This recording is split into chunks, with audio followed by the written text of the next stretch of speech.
అలనాటి అల్లసాన పెద్దని ఈనాటి మేడసాని మోహన్ అద్భుత ధారణా శక్తితో అటు పద్యాన్ని ఇటు గద్యాన్ని అనర్గళ వాక్పటిమతో తెలుగు వారిని మంత్రముగ్ధుల్ని చేయగల పంచ సహస్రావధాని తెలుగువారి ఆస్తి మేడసాని ప్రతిభ అవధాన ప్రక్రియలో ప్రపంచ ప్రఖ్యాతిగాంచిన డాక్టర్ మేడసాని మోహన్ గారితో open talk with Telugu one.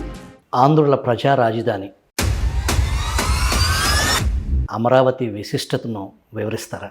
ప్రాచీన చరిత్ర పట్ల సంస్కృతి పట్ల అవగాహన లోపమే కారణం నాకు అనిపిస్తుంది. అజ్ఞానమే ప్రధాన కారణం. వికేంద్రీకరణ అనేది పరిశ్రమల్లో చేయండి, అది చాలా అజ్ఞానం అంటే. ఇప్పుడు మనం అది ఇప్పుడు తెలుసుకోవాలి కదా.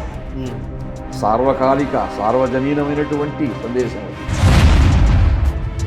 మహాపండితులకు వేదాంగ పారంగతులైనటువంటి మహానుభావులకు కొన్ని అగ్రహారాలు, కొన్ని దానాలు ఇచ్చాడు. వాటి జోలికి పోలేదు దుర్యోధనుడు. అదే ఆయన గొప్పతనం. ప్రజావేదిక కూల్చినప్పుడు అదే ఆలోచన వచ్చింది మాకందరికి కూడా. మళ్ళీ నాకు అల్లసాని వారే మళ్ళీ మేడసాని వారిగా వచ్చారా అనిపిస్తూ ఉంటుంది. అని లంబమాన రవిరస తురంగ శృంగార చారు చామర ఛట ప్రేక్షణ క్షణోద్గీవ చమురు సముదయంపుకు ఉదయంపురంగా విశేషంబులు శేషమణికినైనా లెక్కింపు శక్యంబి.